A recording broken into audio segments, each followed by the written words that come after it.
All right, welcome back to the Spinnaker Summit. Today we have straight talk with engineering leaders who are using Spinnaker today, as well as other parts of the SDLC. We have an all-star lineup, people who have been in the community for a while, who know their stuff about DevOps, SDLC, software delivery pipelines, as well as Spinnaker.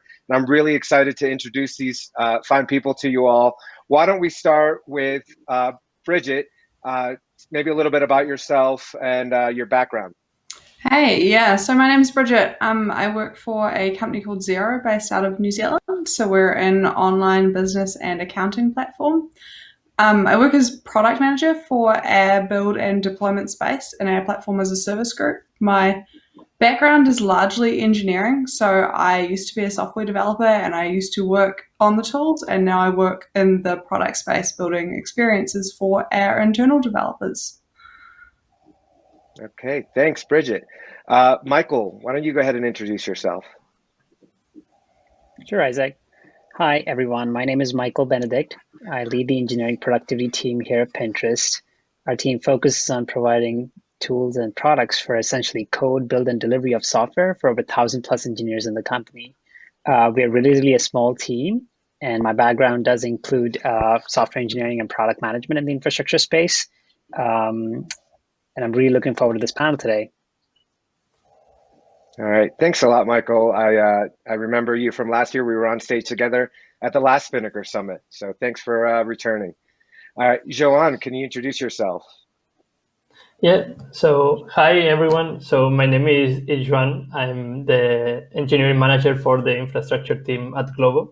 For the ones that don't know Glovo is a delivery company that is particularly strong in Europe, and it's getting stronger in Africa and some parts of Asia. And yeah, my team is responsible for creating all the infrastructure and helping our teams be more productive. Okay, thanks a lot, Joanne. And last year, Otieno, can you go ahead and introduce yourself and give a background? Sure, Isaac. Hi, everyone. My name is Otieno. I lead the technical foundation team at Patreon. Patreon is a platform that's focused on getting creators paid. And my team is really responsible for all of the technical underpinning of Patreon engineering. So all of the infrastructure and also core and shared services are driven by my team. Okay, thanks a lot, Otieno. And for those who don't know me, my name is Isaac Mosquera. I am the CTO at Armory. We provide an enterprise version of Spinnaker. We've been in the community for over 4 years, and it's been amazing to watch it grow. And one of the best things about this job is being able to interact with folks like you all, whether your customers or not. You're part of the community, and I think that's one of the things that I keep coming back for. So it's a huge opportunity for me to be able to interact with you guys. So thank you for your time today. This is awesome. So one of the things that I think I run into a lot is really, why not just continue to use the existing tooling that everyone's used before? Like, why did you all move to Spinnaker? What was the impetus to moving to something like Spinnaker? What made you change from what you were doing before? And then also, why not continue to invest and make what you had before better versus switching to a new tool altogether? So Otieno, why don't we start with you? Really, I think the benefit for us in moving to Spinnaker is that we can kind of move everyone up the stack, right? So rather than having engineers being very focused on the ins and outs of our cloud platform, we're able to tie together different technologies that we use. So we can tie together AWS and Terraform and our configuration management system, and really have Spinnaker drive all of that together. It centralizes how we think about shipping our software, how we think about deploying. So we're no longer focused on each individual piece, but just the pieces that don't work or that break, that fail. And that's just a better place for my team to be focused. Really, the drive for us early on was just the number of people that we had. We had very few engineers, and we didn't have the ability to be focused very deeply and make sure that our configuration management system was doing the right thing every single time. We needed a system that would bring that information to us rather than having us go find it. And Spinnaker has been a very good tool for us in that regard. That's great. Thank you. Bridget, what was it for you and the Zero team that made you want to move over to Spinnaker, or even really what made you consider a new tool instead of using what you had before? Yeah, totally. So we've been around for a while, and we kind of got to the point a couple of years ago where we had, I think, just about every free and open source version of build and deployment tooling running in the company. And I have a very small team, and it was taking a massive amount of time just to support the things that we currently had, let alone helping people build new and innovative stuff. So we kind of started looking around and being like, as we went through our platform as product transition and started thinking about how we built compelling internal products, we started looking at like key technologies we could use to underpin those. And so we started moving to Kubernetes so we could remove a lot of the complexity around AWS from our developers. And so when we started looking at build and deployment tooling, Spinnaker was a really natural fit for us because of all the work that's already been done in the community. And I really like, with a small team, it's really nice to stand on the shoulders of giants and not have to reinvent the wheel from scratch. We can kind of take the really awesome stuff that's being done by other people and just leverage that. It's a really nice way of making my very, very small engineering team go much further. That's great. How about you, Michael, and Pinterest? What was it about your existing or your older system that made you want to move off? I think it's definitely important to acknowledge that a company of our size has obviously built multiple sets of tools, if not one, over the course of its period to kind of do CI/CD. And part of like a large motivation for us was to obviously look to consolidate and reduce that fragmentation. So that's key, so that you don't have these pockets of areas where engineers are spending a lot more time on managing the scripts and the tools they've written. And try to centralize a lot of that function into a single place. And the others also mentioned this, clearly having really small and lean teams. It's important for us to consider how we can provide one single solution which can cater to at least 80% of those different use cases, and we can reduce the toil and the overhead our developers feel in terms of doing basic CI/CD. So at least in that form, I think Spinnaker has definitely been a transformational tool at Pinterest.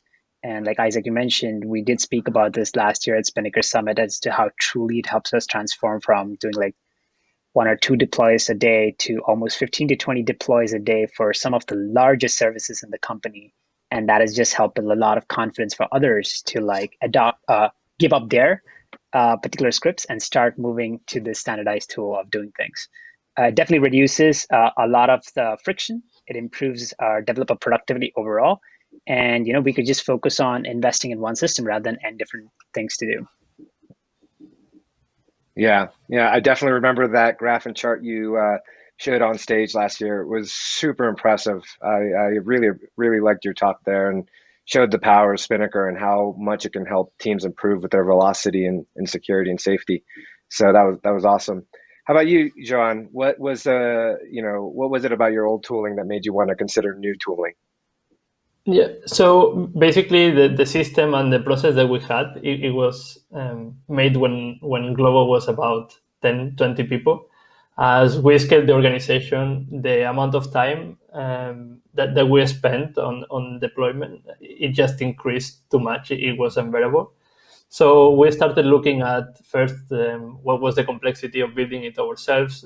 That was, with a really small platform team like we had of 6 people, that was not an option. And we started looking at different alternatives, and Spinnaker just crossed like all checkboxes.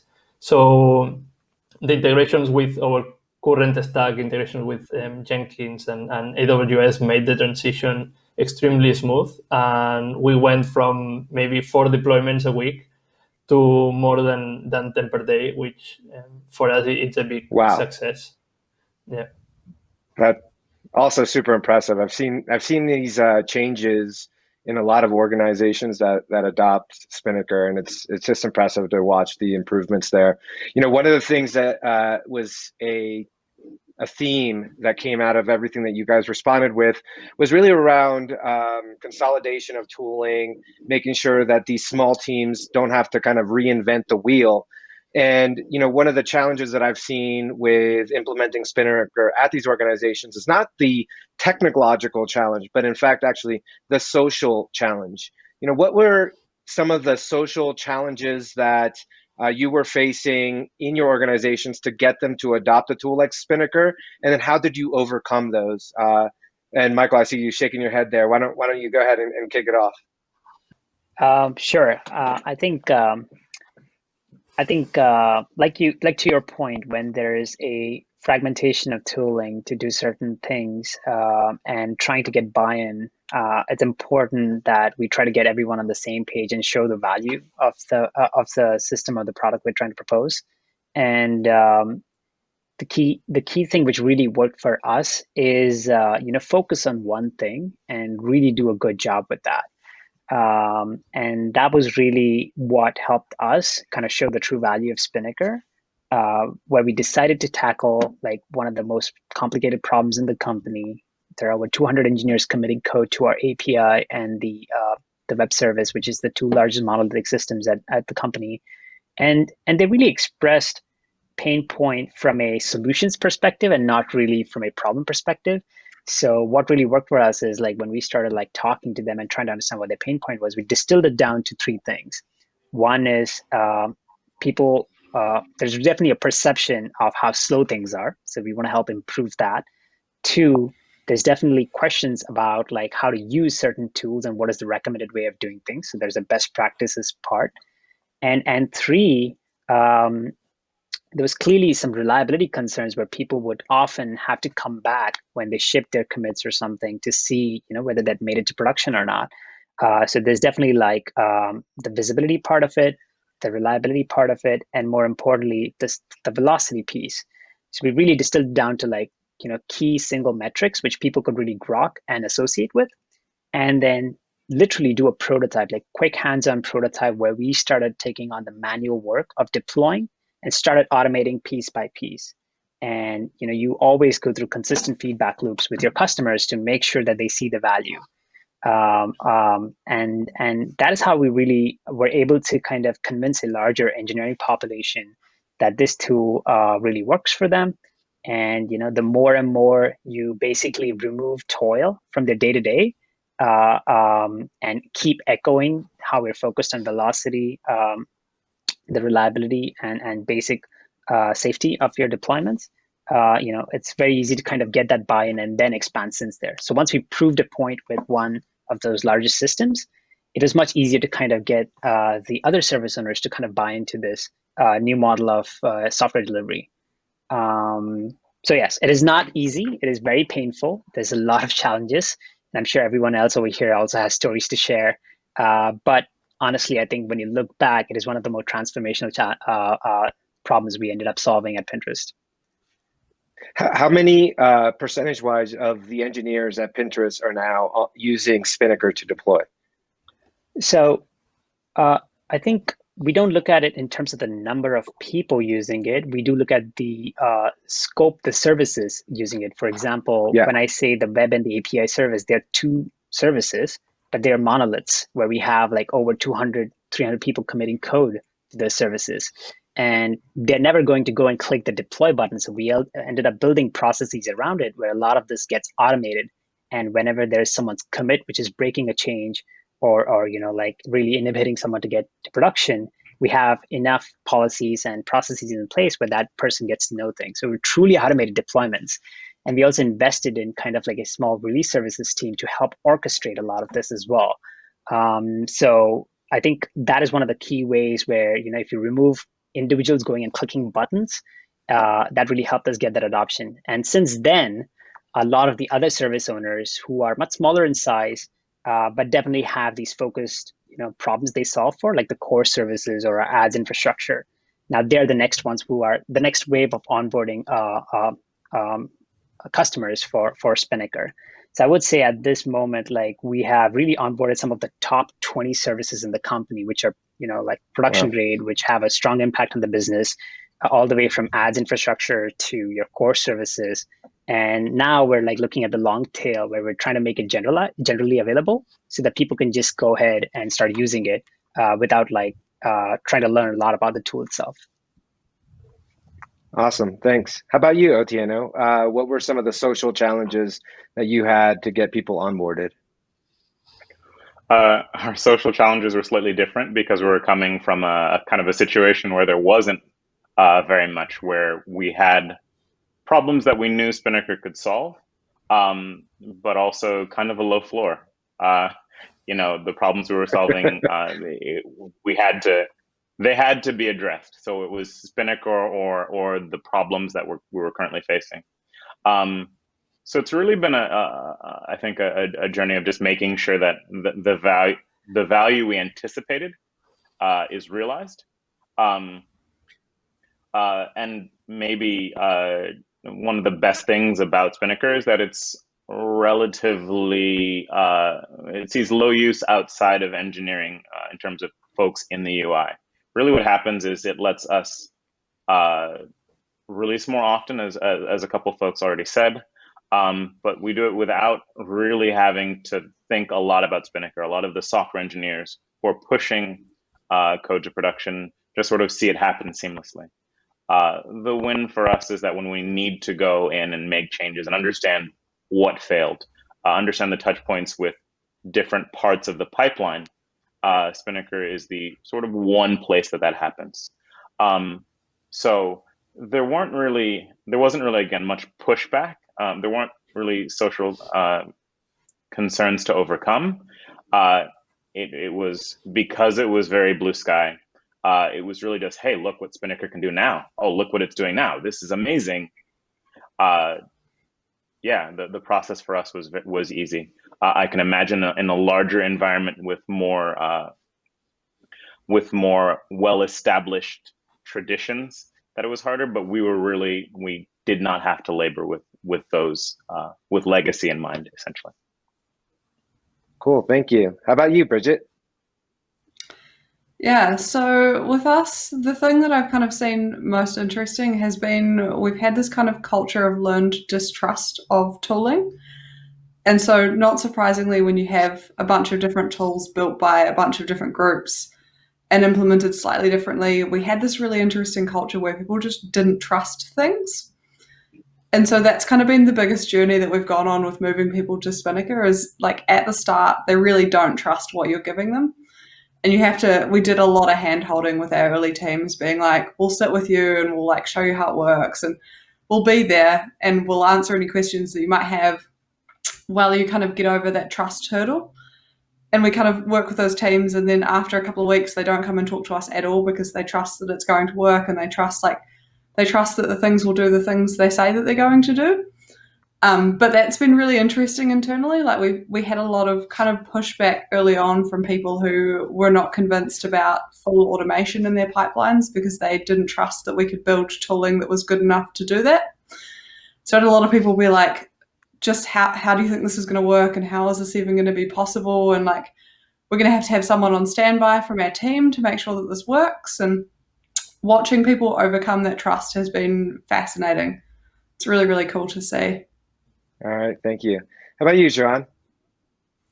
Yeah, I would say for us, one of the big challenges that we faced, well, first of all, it was that our old process was really manual. And as they mentioned, we tried to automate each of the steps one at a time to still provide value while we were transforming how we were deploying. And the other thing, like people got used to, this slow pace deployment. So they were used to merge and then until the next day that code is not in production, so I can test in my staging environment. I'm not going to add that many tests and maybe not that many feature flags. So, making this merge plus deploy as an atomic operation was something that was hard to put into everyone's mind, let's say, and it was hard to put it across the whole organization because people were still relying a lot on those manual steps. But honestly, like right now, if we see like the results, nobody thinks about going back to manual process, and we have also seen increased in test creation and feature flags usage. It has increased a lot together with this effort. Yeah, that's awesome. My next question was going to be, what kind of behaviors have you seen change, like you were saying, around increased test coverage and developers are able to kind of focus on other parts. But, you know, one of the things that I've realized in this conversation, we've been talking a lot about the positives of Spinnaker, and it seems like it's just kind of like rainbows and apple pie. I know it's not completely like that. And, you know, what I want to hear from you all, and I think for the viewers, before they dive into something like Spinnaker, like, what are the technical challenges of Spinnaker? And Bridget, you were talking about trust.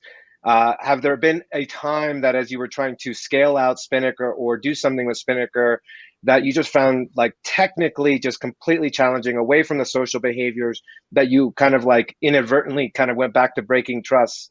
Bridget, you have a kind of a story in mind, or kind of areas of Spinnaker that are just tough to deal with? What's the real deal here? I was going to say, we've been really lucky. We've been working with Armory basically all year. And so been really lucky anytime anything like that came up. Yeah, shameless plug. Anytime anything like that kind of came up, we were really lucky to have them to lean on, I guess. The kind of challenge that we had kind of struggled with a little bit is building out. We've got a few custom integrations, and we started looking at building out custom plugins, and my team found that quite challenging as a piece of work, just because it was quite new in the process and things are changing in the community, and so hard to get a read on where things are kind of at any given time. Coupled with the fact, I guess, that my team aren't Java developers, and so I very annoyingly asked them to almost learn another language in order to be able to do that, and I think it's kind of beneficial. But yeah, being not a Java development team, we kind of struggled with some of that like back-end configuration and making those changes. All right, Michael, you're not an Armory customer yet. Why don't you talk about some of the technical challenges that you've been facing? For sure. Let me just say that Spinnaker is not a simple system to adopt.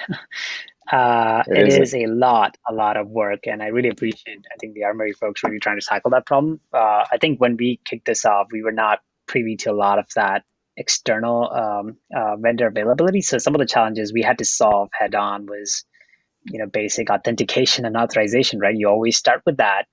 And the interesting thing is Pinterest has adopted envoys and ingress, like an authentication, authorization, ingress for all our tools and systems. And, you know, we looked at how to integrate with that effectively. So that was just like one of the first ones we were trying to solve. And eventually, I think as we started using more and more of Spinnaker, a couple of things we definitely encountered was, you know, managing execution history state. Like just right now, everything's written to Redis. Well, not the history per se, but the execution happenings. And there was a very interesting incident. I was like the instant runner for that, where we ran out of Redis space, and all of a sudden Spinnaker started throwing errors, and we didn't know why and what happened, because the errors were obviously not obvious. But then it took us like about a couple of probably an hour or so just to kind of figure out that we ran out of space in Redis, and we had to like expand that whole cluster or double that up so that we can run Spinnaker effectively, which all the more shows that we need to have proper telemetry into the system. So challenges with Pinterest was definitely authorization, authentication, because we have to get it hooked up to our internal systems, telemetry, you know, trying to integrate that with, you know, the solutions we have internally, because we're not a Prometheus shop or something.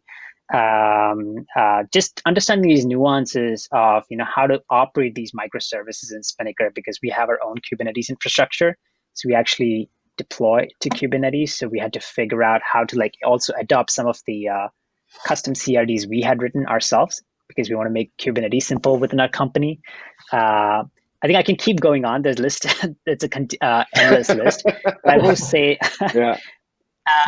I will say that I think some context behind this is the reason we had to do a lot of that is one, improve our operational rigor on how we operate such a critical system. Right now, it is a tier 0 system in our company, because if that fails right now, the other way, fallback way of doing any sort of deployments or fixing any bugs on production would be to use our legacy deployment system, which is still there, the VM-based deployment system. So operational rigor. Second is actually the ease of use was also critical. Like when we started exposing the user interface to multiple folks, we had a lot of feedback and pushback about things on how to use it as well. So we had to work with them to integrate that with the Pinterest infrastructure ecosystem. Like, okay, how do you talk to the EC2 deployment system we already have and not try to move you from one UI to another? And so, yeah, operational rigor, the ease of use and integration with the Pinterest ecosystem. And I think finally, just understanding how Spinnaker works. Like, I think we got a lot of help from the community, but these, incidents we ran into with Redis, or, we're now looking to migrate to using MySQL for, storing histories. We're exploring how to have pipelines stored as code using backups. There's a lot of operational challenges over there. So in hindsight, I think probably the time we invested in making it robust, we could have definitely leveraged, some solution which would have already existed. So we could have focused more on the user experience portion of things, which in my opinion is much higher value for our users. But that's where things are right now. Okay, thanks. Jean, what kind of technical challenges have you faced? Yeah, so as Bridget mentioned, we are Armory customers. So not that many challenges operating Spinnaker itself. So right now, what we are struggling with is to find time to use the full potential of Spinnaker and leverage that to our transition to microservices. For example, working on dinghy files and having modules that abstract some of the complexity for the teams. This is something that we need to start working on, or working on open policy agent that Armory also provides to put some checks in place. So as I mentioned, there's not technical challenges operating it. It's more like how can we take advantage of using a Spinnaker and Armory Spinnaker in this case and expand this to the whole organization. Cool. And back to you, Otieno. Any technical challenges that you guys have been facing? Sure. So we started out with some of the more basic issues, like Michael mentioned, just like authentication. How do we make that work in our environment? But we really rapidly, I think, moved to trying to make the code pipeline work for us, and I think that's where we've had some issues. And it's really just integration. It's really making Spinnaker do more, sort of tying it into our process so that we can have a multi-stage deployment process. It's taking some of the things that we've automated in other ways, as other folks have mentioned, and then pushing that into Spinnaker. And with the help of folks from Armory, there haven't been huge technical problems, but it has been a process of just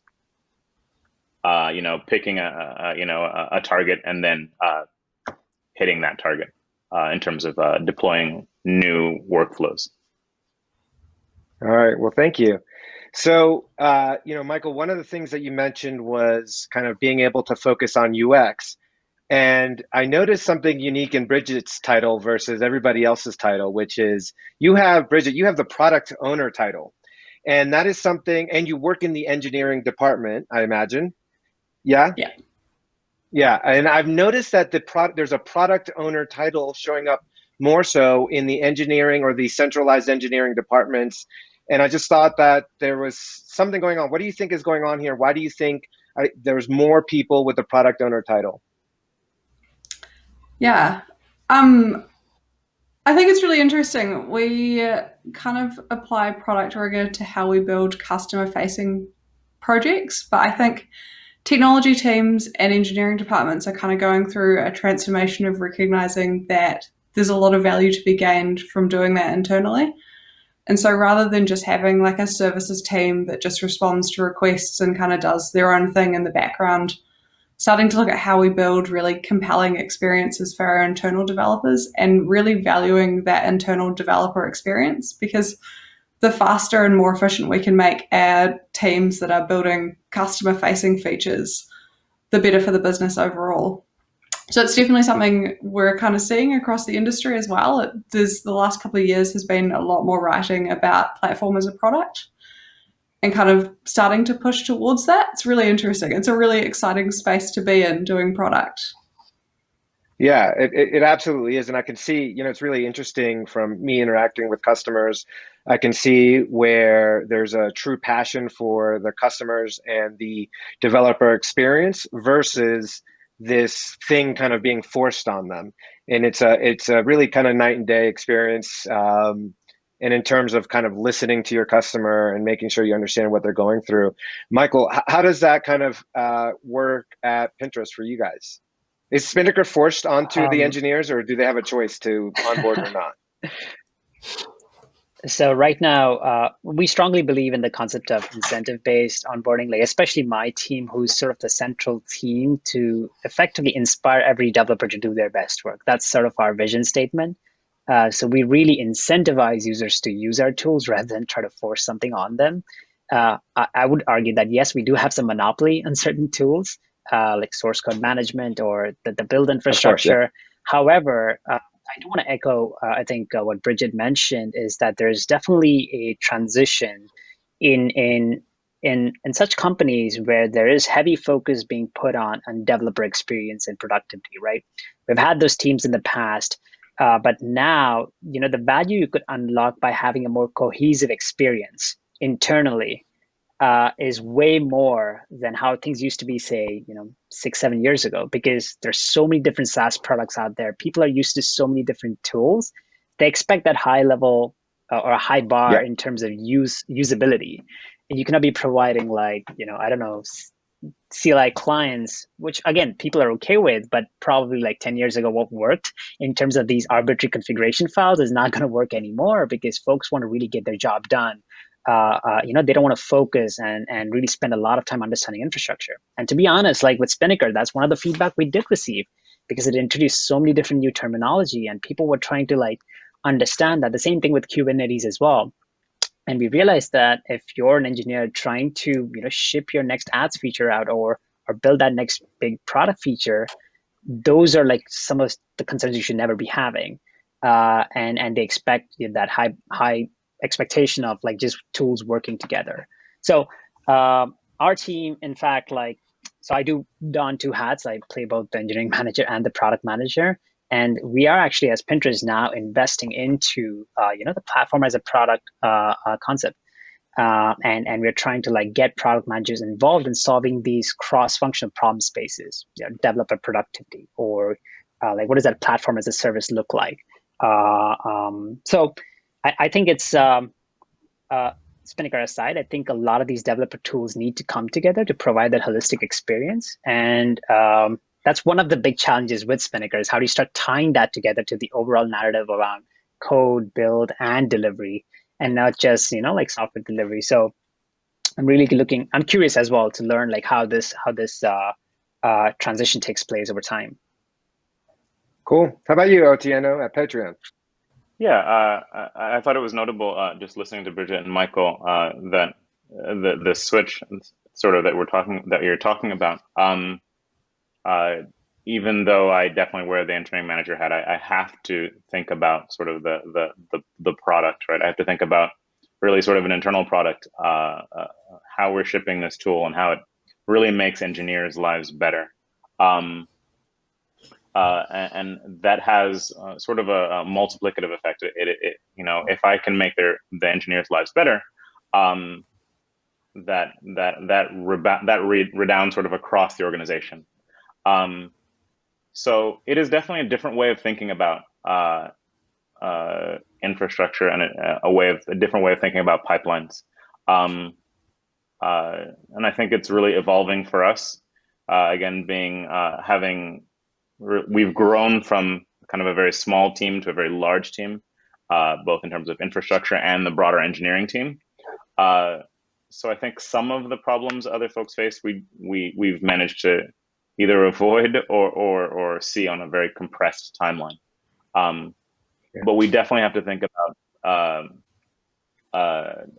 efficiency in a different way, and we have to look at infrastructure in a different way than I have even in my career in the past.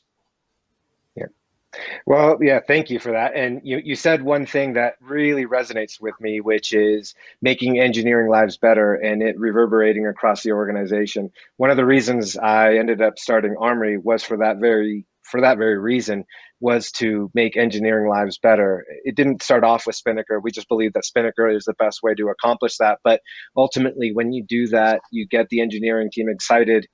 They get product managers excited. They get the rest of the org excited, and they're able to ship and deliver. And you just kind of feel that momentum when you're moving fast. Like everybody feels it, and it really starts with you make the engineering lives better, and it'll reverberate across the organization. Especially with organizations like all of yours that are very software oriented, it has a night and day effect, and I've seen it firsthand. And ultimately, that was the impetus for starting Armory. So, I really, really resonate with what you just said there. How about you, Joan? How are things in terms of looking at it from a product perspective instead of just a developer perspective? Yeah, so we also have like a product owner role for different platform teams. So we have that role, and we see that it's extremely valuable as the organization grows. It's not as easy as it was before. And it helps treating platform as a product, which is what it is, and your customers are developers, and improving their lives is what should matter. And yeah, just to add on what Michael said, we are also following that path of not forcing people to use certain tools, but making it extremely easy to use them. So yeah, they will think several times before changing certain technologies or certain processes, because we try to support golden path with several things that will come out of the box, and so far it has worked really well, and it getting requirements from different teams also helps us expand what we support from infrastructure team. Thank you very much. Well, I think that's all the time we have today. It's a perfect place to end on making engineering's lives better, making people's lives better through the software that we deliver to our customers. I think that's a lot of what Spinnaker does and what it embodies inside of the product there. And what Netflix strived to build when they first built it was really around making engineering lives better, and from there we would feel that impact on the rest of the organizations. So I really want to thank every one of the panelists for joining me today, taking time out of their busy schedule.